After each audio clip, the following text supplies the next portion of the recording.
तो स्वागत है दोस्तों आपका इस चैनल में, जहां हम ब्लेंडर को बिल्कुल शुरुआत से सीख रहे हैं, बिल्कुल जीरो से सीख रहे हैं। तो इस वीडियो में हम बात करेंगे अपने टूल बार के बारे में और ब्लेंडर के उन छोटे मोटे बेसिक्स के बारे में जो आपको पता होने चाहिए। तो बिना किसी देरी के शुरू करते हैं। ठीक है, सबसे पहले हम समझते हैं जूम इन और जूम आउट कैसे किया जाता है।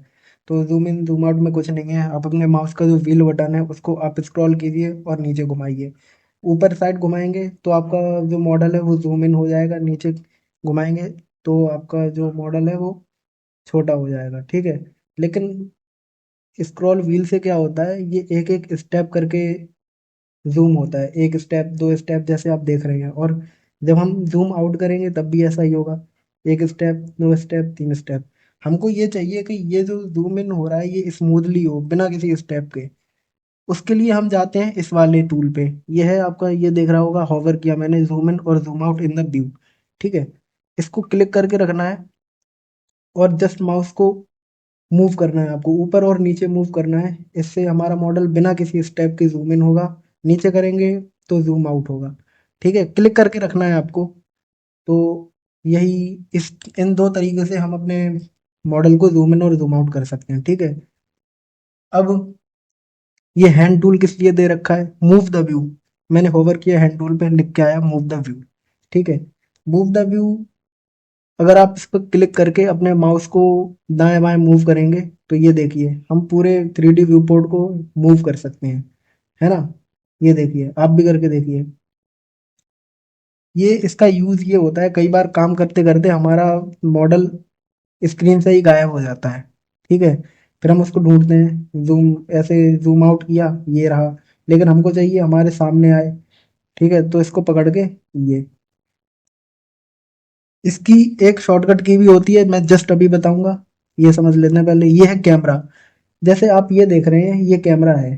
ठीक है, ये कैमरा किस एंगल से हमारे मॉडल को कैप्चर कर रहा है। ठीक है, हमें इसका एंगल पता करना है, तो जस्ट इस पे क्लिक करिए। ये आपको एंगल दे देगा जिस एंगल से ये मॉडल को कैप्चर कर रहा होगा। ठीक है, एक इम्पोर्टेंट बात ये है, ये जो पोजीशन है कैमरे की, ठीक है, इसको हम चेंज भी कर सकते हैं, लेकिन वो सीखेंगे अभी थोड़ी देर में आने वाले ट्यूटोरियल्स में। ठीक है, और ये है अपना नमपैड 5। ये है अपना बेसिकली कैमरा व्यू को बदलने के लिए। ठीक है, अब इस पर क्लिक करेंगे तो ये अलग पर्सपेक्टिव से आपको दिखेगा, अलग व्यू से आपको दिखेगा। ठीक है, हालांकि अगर आप व्यू में जाएंगे और यहाँ पे जाएंगे व्यू पॉइंट पे, तो आपको तरह तरह के व्यूज के लिए शॉर्टकट की दिखेगी। अगर आपको टॉप व्यू चाहिए तो नमपैड 7, बॉटम चाहिए तो कंट्रोल प्लस नमपैड 7, फ्रंट चाहिए तो नमपैड 1, बैक चाहिए तो कंट्रोल प्लस नमपैड 1। ठीक है, राइट चाहिए तो नमपैड 3 और लेफ्ट चाहिए तो कंट्रोल प्लस नमपैड 3। ठीक है, अब जैसे मैं आपको करके दिखाऊं, मुझे चाहिए फ्रंट, तो मैं जस्ट 1 दबाऊंगा नमपैड का। ठीक है, ये देखिए स्क्रीन कास्ट ऑन कर रखी है मैंने, ये देखिए। ठीक है, टॉप व्यू चाहिए तो जस्ट 7 दबाऊंगा। ठीक है, बॉटम व्यू चाहिए तो 2। बॉटम व्यू के लिए देख लेते हैं, दरअसल मैं याद करने की जरूरत नहीं है, प्रैक्टिस से ही खुद से ही आ जाता है ये। बॉटम चाहिए कंट्रोल नंबर 7, कंट्रोल नंबर 7, ये आ गया अपना बॉटम व्यू। ठीक है, तो यहाँ तक हमने समझ ली सारी बात, ये टूल समझ लिए। अभी हम बात करते हैं कि विदाउट यूजिंग हैंड टूल आप अपने व्यू पोर्ट को हर एंगल से कैसे देख सकते हैं, और जो आपका व्यू पोर्ट हो इसको दाएं बाएं मूव कैसे कर सकते हैं। अभी तो हमने इससे सीखा था मूव करना, अब हम समझेंगे इसके बिना कैसे मूव कर सकते हैं। ठीक है, तो आपका जो माउस का व्हील बटन है उसको प्रेस करके रखिए। ठीक है, उसको जस्ट मैंने प्रेस किया और जस्ट मुझे माउस को मूव करना है। ठीक है, तो मैं अपने व्यू, अपने जो मॉडल है उसको हर एंगल से देख सकता हूँ, ये देखिए।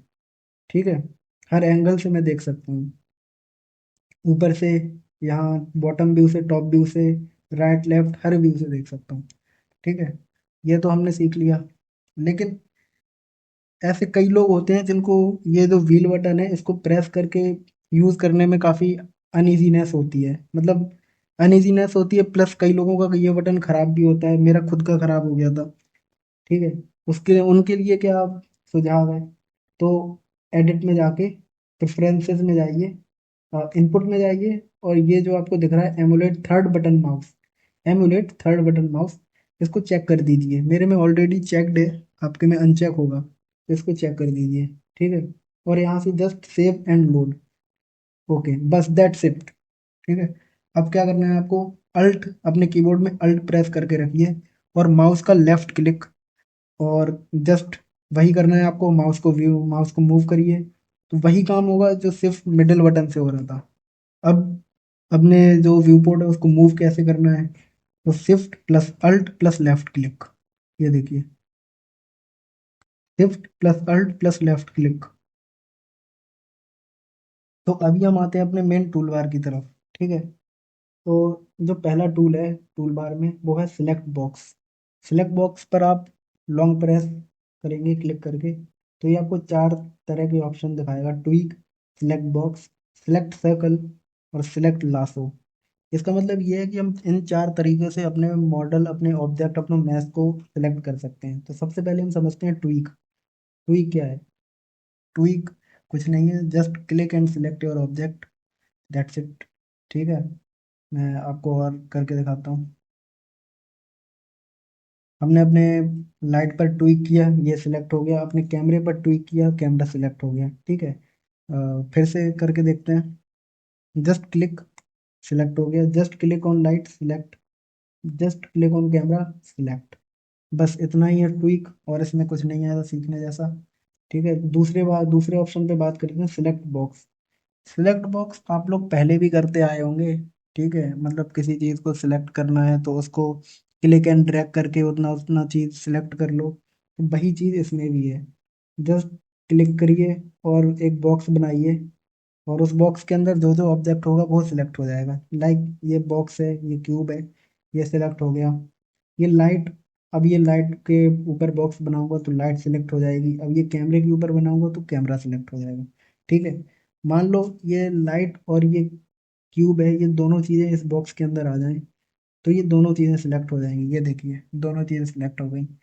मैं चाहता हूँ कि तीनों चीज़ें सिलेक्ट हो जाएं, तो ये तीनों चीज़ें सिलेक्ट हो जाएंगी, कैमरा, लाइट और क्यूब। ठीक है, तो सिलेक्शन बॉक्स ये काम करता है। अब ये है सिलेक्ट सर्कल। इसका क्या काम है भाई? देखो, इसको समझते हैं। ये है अपना सर्कल, इसको मैं यहाँ क्लिक करूंगा ऑब्जेक्ट के कहीं भी, कर ऑब्जेक्ट पे ही रहा हूँ लेकिन सिलेक्ट नहीं हो रहा है। ठीक है, लेकिन अगर आप ध्यान से देखेंगे, ये जो बीच में आपको डॉट दिख रही है, ये सर्कल नहीं, जो डॉट डॉट करके जो सर्कल है उसकी बात नहीं कर रहा मैं।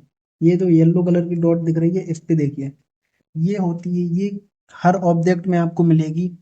ठीक है, इसका काम क्या होता है, ये अपने ऑब्जेक्ट के बीचों बीच होती है ये लाइन, ये डॉट, ये डॉट अपने ऑब्जेक्ट के बीचों बीच होती है। जैसे अगर सिंपल भाषा में समझे तो किसी भी थिंग का सेंटर ऑफ मास, ठीक है, जो उसके जस्ट मिडिल में होता है, तो वो काम इस डॉट का है। लेकिन अगर इस सर्कल को इस डॉट के बाहर, इस डॉट के बीचों बीच हम क्लिक करेंगे तब ये हमारा ऑब्जेक्ट सिलेक्ट होगा। ठीक है, तो ये कई बार कंफ्यूजन होती है लोगों को कि वो सिलेक्ट तो करते हैं लेकिन सिलेक्ट ही नहीं हो रहा है। आपको सिलेक्ट करना है इस डॉट के ऊपर। ठीक है, तब हमारा पूरा ऑब्जेक्ट सिलेक्ट होगा। जैसे अब दूसरी चीज़ को समझ लेते हैं, ये है अपना कैमरा। ठीक है, मैं यहाँ सिलेक्ट तो कर रहा हूँ लेकिन सिलेक्ट नहीं हो रहा है। ठीक है, और जो इसका सेंटर ऑफ मास वाली डॉट है वो होती है यहाँ पे। ठीक है, इसके बिल्कुल इसके पूंछ पे, पूंछ कह लो आप इसको। ठीक है, और ये देखिए, ये सिलेक्ट हो गया, मैंने यहाँ क्लिक किया। ठीक है, बाकी मैं कहीं भी कर लूँ ये सिलेक्ट नहीं होगा, यहाँ करूँगा, इसकी डॉट पे क्लिक करूँगा तो ये सिलेक्ट हो जाएगा। ठीक है, अपनी लाइट पे देख लेते हैं। लाइट, मैं यहाँ करूँगा इसको, नहीं होगा। ठीक है, लेकिन मैं इसकी डॉट पे क्लिक करूँगा तो देखिए ये सिलेक्ट हो गया। बस इतना ही था। सिलेक्ट, ये क्या था, सिलेक्ट सर्कल में बस इतना ही था समझने जैसा। ठीक है, सिलेक्ट लासो।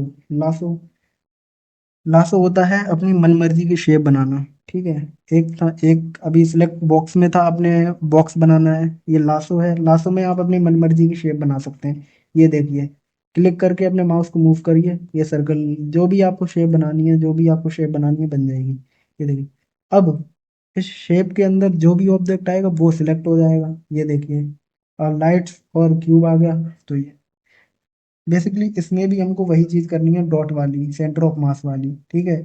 ये देखिए अभी सिलेक्ट होगा। अगर मैं यहाँ से इसको ले जाऊंगा तो कैमरा सिलेक्ट नहीं होगा, लेकिन पूरी डॉट जो सेंटर ऑफ मास वाली डॉट है वो सिलेक्ट होगी, ठीक है। तब ये हमारा ऑब्जेक्ट सिलेक्ट होगा। तो बस यही है समझने जैसा। आपको सेंटर ऑफ मास लेके भी चलना है, ठीक है। अगर आप सिलेक्ट कर रहे हैं, कई बार होता है ये दो चीज़ों में होती है, एक सिलेक्ट सर्कल में और ये सिलेक्ट लासो में, ठीक है। तो अभी बात करते हैं अपने कर्सर के बारे में, ठीक है। ये कर्सर का क्या काम है, किस लिए यूज होता है, इसलिए है ये, ठीक है। कर्सर को सिलेक्ट करिए जस्ट। अब बात करते हैं ये जो छोटा सा सर्कल आपको दिख रहा होगा, इसके मिडिल में ये डॉट डॉट करके, red dot white dot, red dot white dot, ठीक है। इसको हम कहीं भी प्रेस करते हैं तो देखिए यहाँ पहुंच गया, यहाँ पहुंच गया, यहाँ जहाँ क्लिक कर दोगे वहां पहुंच जाएगा, सीधी सी बात ये है, ठीक है। और सीधी सी बात ये है कि जहाँ ये क्लिक होगा आपका ऑब्जेक्ट, जो भी आप अपना नया ऑब्जेक्ट ऐड करेंगे वो वहीं से ऐड होगा। ये देखिए वहीं पहुंच गया, ठीक है। कर्सर को यहाँ कर दिया मैंने, यहाँ क्यूब ऐड करूंगा, यहाँ क्यूब ऐड हो जाना है, ये देखिए, ठीक है। यहाँ मुझे क्यूब ऐड करना है, यहाँ क्यूब ऐड हो गया। यहाँ क्यूब ऐड करना है, यहाँ कुछ भी ऐड करना है मुझे, क्यूब ही क्यों, हर बार क्यूब ऐड नहीं करना, यहाँ यूवी स्फीयर ऐड करना है, ठीक है। ये आपका यूवी स्फीयर ऐड हो गया। तो कर्सर का मेन काम यही है, कई बार हम ऑब्जेक्ट बनाते हैं तो वो पहले से सिलेक्टेड जगह पे आके ऐड होता है, फिर हमें उसको एडजस्ट करना पड़ता है, उस जगह पे लाना पड़ता है, ठीक है। तो ये कर्सर इसलिए होता है कि जहाँ हमको अपना ऑब्जेक्ट चाहिए वहाँ इसको क्लिक करके एक्टिव कर देते हैं और अपना ऑब्जेक्ट वहीं ऐड हो जाता है। तो इसका बस यही काम है। ये कर्सर है, ठीक है। अब चाहते हैं कि अपने एकदम इनिशियल पोजीशन पे आ जाए जहाँ ये पहले था। शिफ्ट एस दबाइए, shift plus S, cursor to world origin, ठीक है। ये सारे ऑप्शन जो आपको दिख रहे हैं ये हम सीखेंगे और आगे आने वाले ट्यूटोरियल्स में जरूर सीखेंगे। अभी हमको कर देना है कर्सर टू वर्ड ओरिजिन, तो ये वहीं आ गया जहाँ था पहले, ठीक है। तो अभी बात कर लेते हैं अपने मूव टूल के बारे में। ये गिज्मो देख रहे हैं, ये मूव टूल का गिज्मो है, ठीक है। तो मैं यहाँ पे क्लिक करूंगा, तो जैसे ही मैंने यहाँ पे क्लिक किया, ये देखिए ऑब्जेक्ट की तीन डायरेक्शन हमको दिख गई हैं, एक्स एक्सिस की डायरेक्शन, वाई एक्सिस की डायरेक्शन एंड जेड एक्सिस की डायरेक्शन। और ये शार्प एरो आपको दिख रहे होंगे, जेड का ये है, वाई का ये है, एक्स का ये है, ठीक है। तो करना है हमको ये है कि मान लेते हैं हमको सिर्फ एक्स एक्सिस में ये मूव करना है, तो हम इस शार्प एरो पर क्लिक करेंगे, ठीक है, और जस्ट माउस को मूव करेंगे तो ये सिर्फ एक्स एक्सिस के साथ ही मूव करेगा, ठीक है। ये देखिए अगर हम चाहते हैं कि वाई के साथ मूव करें तो हम सेम वाई एक्सिस का जो शार्प एरो है, इसको पकड़ के मूव करेंगे, ठीक है। तो ये वाई एक्सिस में मूव होगा। अगर जेड में करना हो तो इसको जेड वाला शार्प एरो पकड़ के मूव करेंगे तो ये जेड एक्सिस में मूव करेगा। लेकिन हम चाहते हैं कि हम फ्रीली मूव कर पाए इसको, ठीक है। हमको नहीं करना किसी भी एक्सिस में, बस ऐसे ही हमको करना है कि हर दिशा में मूव हो। तो ये जो व्हाइट कलर का आपको सर्कल दिख रहा है इसके अंदर जस्ट क्लिक करके रखिए और बस माउस को घुमाइए, ये देखिए किसी भी एक्सिस में कहीं भी आप इसको मूव कर सकते हैं, ठीक है। ये था अपना मूव टूल। तो अभी बात कर लेते हैं अपने रोटेशन टूल के बारे में कि ये कैसे काम करता है। जस्ट आपको रोटेशन टूल के ऊपर क्लिक करना है। ये देखिए इसने हमें साइन दे दिए हैं, ठीक है। ये है एक्स एक्सिस के अलोंग रोटेशन के लिए, यह वाई एक्सिस के अलोंग रोटेशन के लिए, यह है जेड एक्सिस के अलोंग रोटेशन के लिए, ठीक है। तो जिस एक्सिस के अलोंग हमको इसको रोटेट करवाना है उस एक्सिस उस एक्सिस की लाइन को आप क्लिक करके ड्रैग कर दीजिए, बस ये देखिए इस तरह से ये रोटेट हो रहा है, ठीक है। एक्स के अलोंग करवाना है, इसको ड्रैग कर दीजिए, ये देखिए मूव हो गया, ठीक है। और ये जेड के एक्सिस के अलोंग करवाना है, ये यहाँ रोटेट हो गया, ठीक है। लेकिन अब हम चाहते हैं कि इसको हर डायरेक्शन में मूव करें, हर डायरेक्शन में, ठीक है। तो ये इस आपको कुछ नहीं करना है, ये जो व्हाइट कलर का सर्कल है इस पर क्लिक करके बस ये करना है आपको। तो ये हर डायरेक्शन में मूव होगा, ठीक है। ऐसे समझ नहीं आता है लेकिन हर डायरेक्शन में ही मूव हो रहा है ये, ठीक है। तो ये अपना था रोटेशन टूल। अब बात कर लेते हैं अपने स्केल टूल के बारे में, ठीक है। ये इसका क्या काम होता है। स्किल से आपको समझ आ रहा होगा कि किस लिए यूज करते हैं। अपने ऑब्जेक्ट की डायमेंशन को बढ़ाने घटाने, किसी पर्टिकुलर एक्सिस में उसकी डायमेंशन बढ़ानी है, किसी पर्टिकुलर एक्सिस में उसकी डायमेंशन को डिक्रीज करना है, इसलिए काम आता है स्केल। ठीक है, मान लेते हैं ये है अपना X X axis, Y axis, Z axis. X के अलोंग मुझे इसको स्केल अप करना है। ठीक है, तो जस्ट इसको पकड़ के माउस को मूव करिए, तो ये उस उसी एक्सिस के अलोंग बड़ा छोटा होता आपको दिखाई देगा। ये देखिए, पतला पतले से पतला हो जाएगा। ठीक है, और इसको आप इस तरह से स्केल अप कर सकते हैं। अब मुझे वाई के एक्सिस के अलोंग करना है, ये देखिए। सेम जेड के लिए, ये देखिए, इन सब की शॉर्टकट की भी है। ठीक है, तो मैं अभी बता रहा हूँ वो भी। ठीक है, अब ये है। अब लेकिन चाहिए कि हर एक्सिस के अलोंग हो। ठीक है, तो आप ये जो आप व्हाइट सर्कल देख रहे हैं, ये व्हाइट जो जहां आपको व्हाइट सर्कल दिखे वो हर एक्सिस पे काम करता है। लेकिन ये जो कलरफुल चीजें हैं, ये सिर्फ एक एक्सिस के अलोंग काम करती हैं। व्हाइट वाली हर एक्सिस के लिए काम करेगी। ठीक है, ये देखिए, वाई में भी इंक्रीज हो रहा है, जेड में भी इंक्रीज हो रहा है, एक्स में भी इंक्रीज हो रहा है। ठीक है, ये है अपना स्केल टूल, इस तरह से काम करता है। अब आ जाते हैं अपने ट्रांसफॉर्मेशन टूल में। ट्रांसफॉर्मेशन टूल, इन्हीं तीनों चीजों को इकट्ठा करके उन्होंने ट्रांसफॉर्मेशन टूल बना दिया है। ये है अपना मूव, रोटेट एंड स्केल। ठीक है, इन्हीं चीजों को एक साथ मिला के ट्रांसफॉर्म नाम का एक टूल बना दिया है। ठीक है, इसमें रोटेट भी होता है, इसमें मूविंग भी होती है, और इसमें स्केल भी होता है। ये देखिए, तीनों चीजें एक टूल में कर दी है इन्होंने, और उसको एक नया नाम दे दिया, ट्रांसफॉर्म। तो अभी बात कर लेते हैं ये स्केल, रोटेशन और ट्रांसफॉर्मेशन, मतलब तीनों चीज़ों की ट्रांसफॉर्मेशन की शॉर्टकट की क्या होती है। क्योंकि ऐसे सिलेक्ट करके ऐसे ये तो बहुत डिफिकल्ट हो जाएगा, क्योंकि इतनी सारी चीज़ों के बीच में हम अगर ऐसे पर्टिकुलर सिलेक्ट कर करके करेंगे तो हो गया काम फिर तो। ठीक है, तो सबसे पहले यहाँ जाते हैं अपना सिलेक्ट सिलेक्ट टूल पे। अपने ऑब्जेक्ट को सिलेक्ट किया। ठीक है, सबसे पहले करिए ग्रैब। ग्रैब मतलब पकड़ लेना किसी ऑब्जेक्ट को। ठीक है, अब ये ग्रैब हो चुका है, तो जस्ट अपने माउस को कहीं भी मूव करिए बिना कोई क्लिक किए, तो ये आपका माउस के साथ साथ ये ऑब्जेक्ट भी आपका मूव करेगा। ठीक है, ये देखिए किसी भी, लेकिन मैं चाहता हूँ कि ये सिर्फ एक पर्टिकुलर एक्सिस में मूव करे, तो जस्ट जी दबा के, जी मतलब ग्रैब। ठीक है, ग्रैब तब होता है जब आप अपने ऑब्जेक्ट के चारों, देखिए देखिए, ग्रैब करूंगा तो आप इसके आउटलाइन देख सकते हैं, व्हाइट कलर की आउटलाइन हो गई है, इसका मतलब ये अभी ग्रैब्ड मोड में है। ठीक है, इसको हमने ग्रैब किया हुआ है। तो अब मैं चाहता हूँ कि ये एक्स एक्सिस के अलोंग ही मूव करे, तो मैं एक्स दबाऊंगा अपने कीबोर्ड पे। ये देखिए, अब आपको माउस नहीं दबाना है, माउस क्लिक नहीं करना है। ठीक है, बस अपने माउस को मूव करना है। ये देखिए, बाई में करना है, ये देखिए बाई में जा रहा है। जेड में करना है, ये देखिए जेड में जा रहा है। ऑब्जेक्ट या कैमरे को इसी तरह कर लेते हैं। कैमरे को किया ग्रैब, एक्स एक्स में जाएगा, वाई वाई में जाएगा, जेड जेड में जाएगा।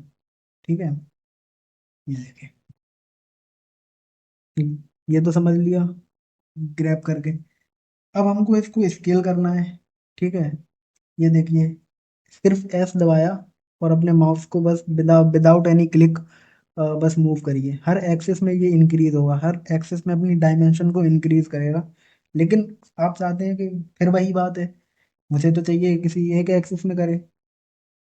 एक्सिस दबा दीजिए, एक्स में करना है, एक्स दबा दीजिए। ठीक है, ये लीजिए, एक्स में ही ये स्केल अप करेगा खुद को। लेकिन भैया बाई में करना है, बाई में हो जाएगा, सिर्फ आपको प्रेस करना है। ठीक है, लेकिन भैया जेड में भी करना है, ये जेड में भी हो गया। ठीक है, एक बार फिर से रिपीट करते हैं इस चीज को। जस्ट ग्रैब, मूविंग के लिए वही सेम चीजें करनी है। एक्स में मूव करना है, एक्स दबाना है, वाई में मूव करना है, वाई दबाना है, और जेड में मूव करना है, जेड दबाना है। स्केल दबाइए, एस दबाइए। ठीक है, एक्स में करना है, एक्स, भैया जेड में करना है जेड, भैया वाई में करना है वाई। ठीक है, बस इतनी सी चीज़ है। अब रोटेशन की भी तो कोई शॉर्टकट की होती होगी, है ना? हाँ होती है। सिंपल इसको सिलेक्ट करके आर। ठीक है, सिंपल इसको सिलेक्ट करके आर। ये देखिए अभी तो ये हर डायमेंशन में रोटेट कर रहा है खुद को। ठीक है, अब अगर आप वो 3D व्यू पोर्ट वाला जो टैब है कॉर्नर में, उसके नीचे रोटेशन लिखा होगा, ये देखिए वहाँ नंबर्स काउंट होते हैं जब भी हम रोटेट करते हैं। रोटेट क्या, स्केल करते हैं, मूव करते हैं, तो हाँ नंबर काउंट होते हैं उधर। ठीक है, भैया एक्स में करना है, ये हर डायरेक्शन में अच्छा नहीं लग रहा। ये लीजिए एक्स में सिर्फ मूव हो गया। ठीक है, भैया बाई में करना है, ये बाई में हो गया। भैया जेड में भी करा दो, जेड में भी हो गया। ठीक है, ये देखिए बस दैट्स इट, बहुत सिंपल है। ठीक है, एक बार आ गया, ये कुछ नहीं है आपके लिए। ठीक है, जिस तरह से मैं समझा रहा हूँ आपको आ ही जाना चाहिए, इतना कोई ये बहुत बड़ा टास्क नहीं है। ठीक है, इस कोर्स में बहुत मजा आने वाला है अभी। ठीक है, तो बने रहिए कोर्स के साथ, हुक्ड रहिए। अभी बात कर लेते हैं अपना जो एनोटेशन टूल है इसके बारे में। ठीक है, इसको सिलेक्ट करिए जस्ट ऊपर से, कुछ भी लिखने के लिए अपने व्यू पोर्ट में, कुछ भी लिखने के लिए। लाइक ये क्यूब है, क्यूब लिख दिया, CUB। ठीक है, ये कैमरा है, C लिख दिया, ये लाइट है, N लिख दिया। ठीक है, तो अभी अभी हमने क्या सीखा है, मूविंग सीखी है, स्केल अप, स्केलिंग सीखी है, और क्या सीखा है, रोटेशन। तो ये चीज़ें लिखने के लिए एनोटेशन का टूल किया है, एनोटेशन टूल का यूज़ किया जाता है। ठीक है, इसको हम इरेज भी कर सकते हैं। जस्ट यहाँ पे इरेज में जाइए, वैसे ये इतना काम होता नहीं है, इसलिए बस बताने के लिए मैंने बता दिया, क्योंकि टूल बार के अंदर आता है। ठीक है, अब ये है मेजर। ठीक है, इसका क्या काम है, ये है किसी भी डायमेंशन को, किसी भी अपने ऑब्जेक्ट की डायमेंशन को मापने के लिए, नापने के लिए। ठीक है, मुझे यहाँ से यहाँ तक ये नापनी है, तो मैंने नाप ली भाई। ये है अपनी निकल रही है 6 मीटर। ठीक है, ये ऐड क्यूब है, इसका इतना कुछ खास यूज है नहीं, लेकिन चलो बताने के लिए बता देता हूँ। ठीक है, ये आपके वाइट वाइट सा दिख रहा होगा, यहाँ परछाई सी आ रही होगी। ठीक है, जस्ट माउस को क्लिक करके ड्रैग करिए जितना बड़ा क्यूब चाहिए। ठीक है, और यहाँ जहाँ तक आपको चाहिए वहां तक आके आप क्लिक को छोड़ दीजिए। ठीक है, और बस माउस को ऊपर ले जाइए, अब हमारा क्यूब ऐड हो गया। ठीक है, बस इतना ही है, और कुछ नहीं। तो हमने अपने टूल समझ लिए हैं सारे, तो इस वीडियो में इतना ही रखते हैं अभी। ठीक है, अगले आने वाले वीडियो में, जो इसका जो अगला नेक्स्ट वीडियो होगा, उसमें हम समझेंगे अपने मॉडल के साथ छेड़खानी कैसे की जाती है। ठीक है, छोटा, बड़ा, सिर्फ स्केलिंग की बात नहीं कर रहा हूँ मैं, हर एंगल से छेड़खानी कैसे की जाती है, तो वो ये सारे टूल्स के अंतर्गत आएगा। ठीक है, तो हम इन टूल्स को, ये हमारे बेसिक्स हैं। ठीक है, अगर हमको कुछ भी ब्लेंडर में सीखना है, तो ये बेसिक्स हमको कवर करने पड़ेंगे, इसलिए मैं आपको ये सब सिखा रहा हूँ। ठीक है, और जैसा कि हमारा कोर्स है, जीरो से लेके हम एडवांस तक जाएंगे। और बात करेंगे अपने पीवट पॉइंट्स के बारे में, ये हमारे ट्रांसफॉर्म पीवट पॉइंट्स। ठीक है, ये काफ़ी इंपॉर्टेंट चीज़ है, इसके बारे में भी आपको आना चाहिए। तो पीवट पॉइंट्स और ये टूल्स जितने भी मैंने बताए थे, ये हम सारे अगले वीडियो में कवर करेंगे। ठीक है, कोर्स में मज़ा आया हो तो इस वीडियो को लाइक कीजिए, चैनल को सब्सक्राइब कीजिए, अपने दोस्तों के साथ शेयर कीजिए जो भी ब्लेंडर या 3D एनिमेशन या 3D आर्ट सीखने में इंटरेस्ट रखते हैं। ठीक है।